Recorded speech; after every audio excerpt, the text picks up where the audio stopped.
I'm here with my mom today. She is Amy Nelson in North Carolina with me. We are technically like 5 minutes away from each other, and I asked her to come so she could describe a little bit about her professional work in healing touch. I am actually a big fan of it myself.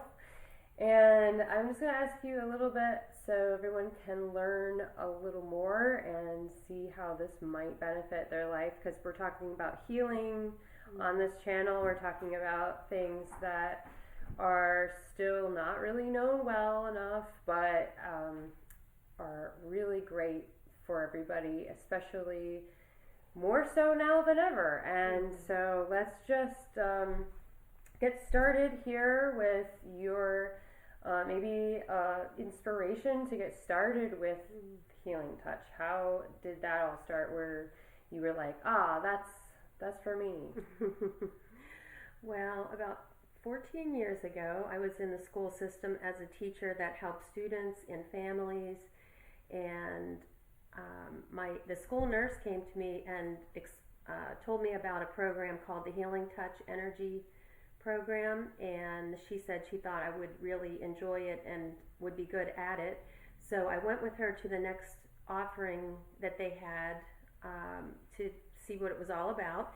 And so there are 5 levels, and it was begun by Janet Menken, who is a holistic nurse.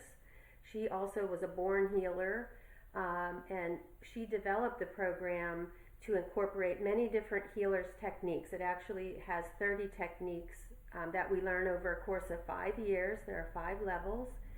What I liked is that the coursework was taught over a long weekend, very intensive, and there was mainly a lot of hands-on practice. How are you helping others?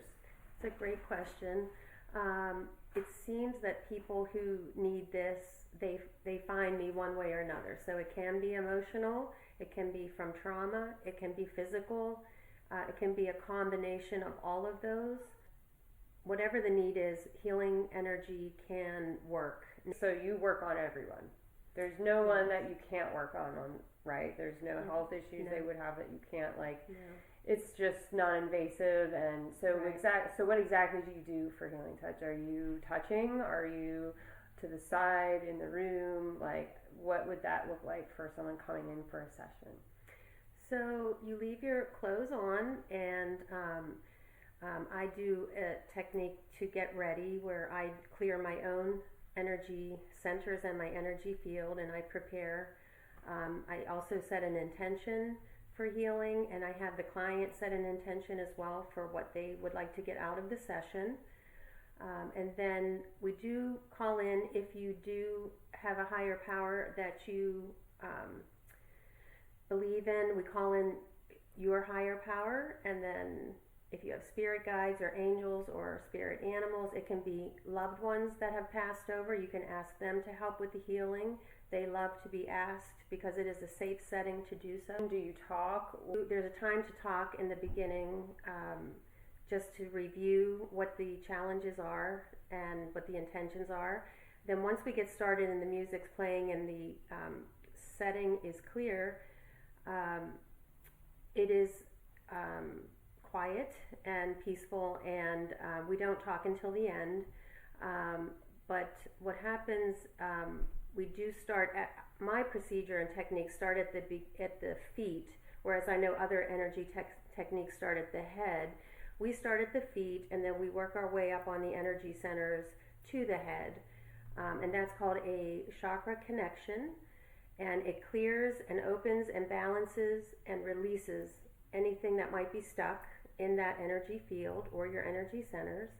And then once that is done and you're up around the head area, I incorporate a mind clearing. So there's time spent at the head area to release anything that's really weighing you down on your mind. Do you ever give them any kind of aftercare plan? Is that something that goes along with? Absolutely. Especially if they've had one area that was blocked or not quite flowing freely, there are things they can do that will help keep that open once it's cleared and opened after the session. A lot of times they will sense their loved one in the session because it's a safe place for loved ones to come and be with you, and that's not something they don't teach outright in the coursework, but you find out as soon as you start doing the work or doing this work, that the spiritual realm, if it's a safe setting, they will come to their loved ones and help with the session and also provide comfort and love. So they have told you they sent a relative or somebody that's passed? They usually ask, like the client will ask for a loved one to come and be a part of the session. And then they have admitted that they've seen, so it's like not seen it, it's felt, or they have some sort of... felt and known. Mm-hmm. Okay. And you have other instances of somebody having complete life changes afterwards? Well, actually, there's one. I mean, this one is physically pretty extreme. Someone came. She had fibromyalgia on the one side of her face, where it was like pins and needles all the time. That pain was just all the time in her face. So afterwards, the pain was completely gone. So that was pretty extreme, and for her, definitely changed her life because she was living with daily pain. Another one that was more emotional. I had a client opt for what's called a chakra connection with an interview. And what we do is we stop at each chakra and we see what comes up for the person. Like Kara was saying, you can have a memory come up or a thought. And so what I do is ask, are you ready to release that? Because that means it was in that area, it was stuck there, it was blocking it. And if they're ready to release it, they say yes. But like Kara said, these are things that are stuck in our energetic and physical body. We don't even know really, or because for whatever reason, we don't even know. So for this one client, we got through the entire body, and that does take extra time. That takes 2 to 3 hours. She was able to know that what was happening for her, a sibling and her relationship was cut off for whatever reason at some point. And she was missing that. She was missing her relationship with her brother. And through the session, she was able to forgive whatever caused the blockage, contact the brother, and start to heal their relationship, which for her meant everything in the world, because she did not have children and her parents were already gone. So she had very little family left, and this just meant everything to her. And they started having holidays together. And so it's a good outcome for sure, because that might not have been done without the blockages being cleared. If you have the open channels, like you've said before, abundance and things coming into your life, it's like you start opening it up to opportunities that you might not otherwise have or feel like you're ready for. And then, so there's repair of relationships. People have said that about sound healing as well, where they've gotten the motivation or some sort of just acceptance of people, and they to talk to them and not worry about anything that ever happened. All of a sudden have like a whole new look on that person, and in a really loving way, which is great. So repairing relationships is really important. I imagine you could work on somebody who calls healing touch woo-woo, and they are changing their mind by the time they walk out, right?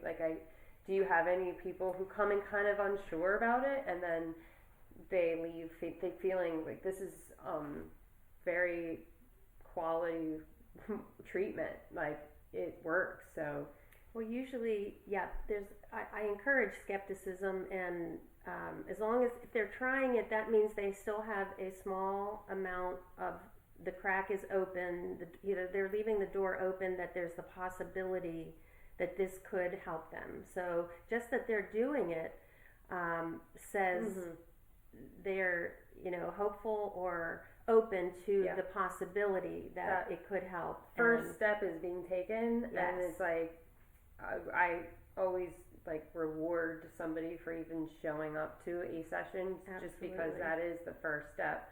check that off the box. Is it spiritual work for you? Do you practice, like, what do you believe in? Are you practicing any religion? Like, how do you see the world in a spiritual way? Well, I do believe I'm a spiritual being in a physical body.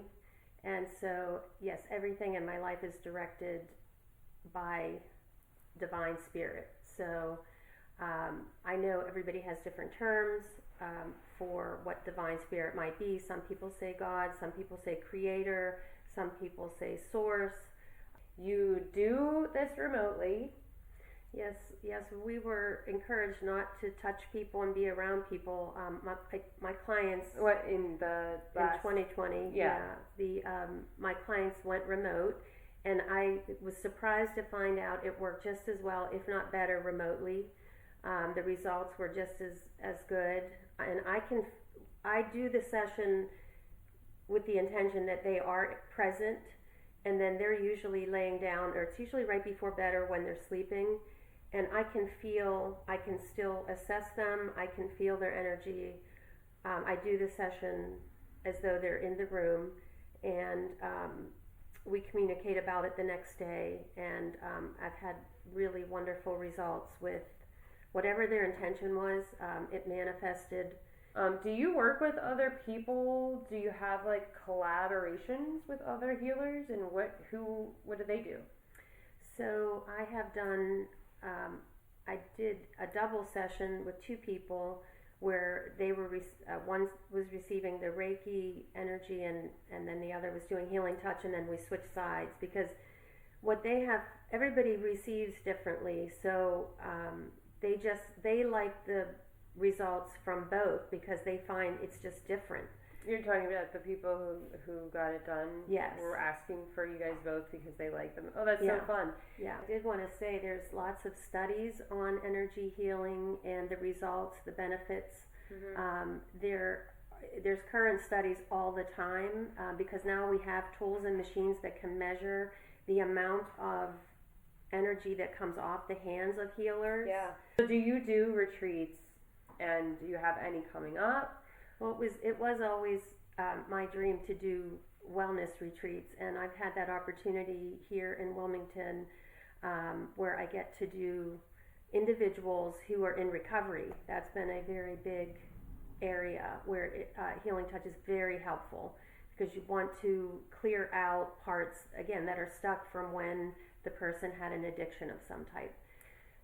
So I was thinking, because we just had some horrific storms here in the state recently, and people go to help when this happens, I thought a mobile unit for healing touch would be a fantastic idea. That's amazing, because I do think that when people are traveling, or they're not at home, or there's some kind of like things that come up that they didn't even know, like, how do I get help? Like, it's a disaster. Well, if you just come on by, how would you be able to, I mean, the floods were horrible, so I'm not sure. Oh, well, you should get a boat, you should get a van, you should get a plane. No, I know people who were able to get through with campers. And so that sounds like something that's needed. And yeah, think of an earthquake situation. I mean, Healing Touch has already been going to disaster relief places. They were very active during 9/11. They went, to that site because the rescue workers were just exhausted and also traumatized. So, Healing Touch practitioners were volunteering their time there to help them get just a little relief from the how emotional it was and traumatic. So I thought, this might be another way to do it. I've got some just ideas in the works. So that's a great, exciting. You're a traveler. I think you like to travel more than most people. So if you do get that opportunity, that would be a really good way to get around to new places too, which is really fun. Meeting new people. Yeah, that's great. So if someone wants to contact you, would there be a website they could go to? Yep. All you have to do is put in Healing Touch and then my name, Amy, S. Nelson or Amy Nelson, it will come up. It's a Weebly website. It's hard to say. Maybe perhaps that's something that we could do together. If you do Healing Touch and I do sound, Yeah. we could go in a van and just go. Let's do it. Let's do it. Okay, good. All right. Well, that makes up for it's like about a half hour of talking about Healing Touch. Thank you for being here and enjoying this lovely rainy day in my living room, talking about energy healing and why it's awesome. And hopefully we'll have some more events coming up to share, and if we do, I'll add it to the comments down below. If you want to see the website, I'm just going to post it here, her website, and mine is also in the internet, but if you want to do sound healing, also check out thetuningspace.com, and we'll talk to you soon. Thank you. Yeah, bye. Bye.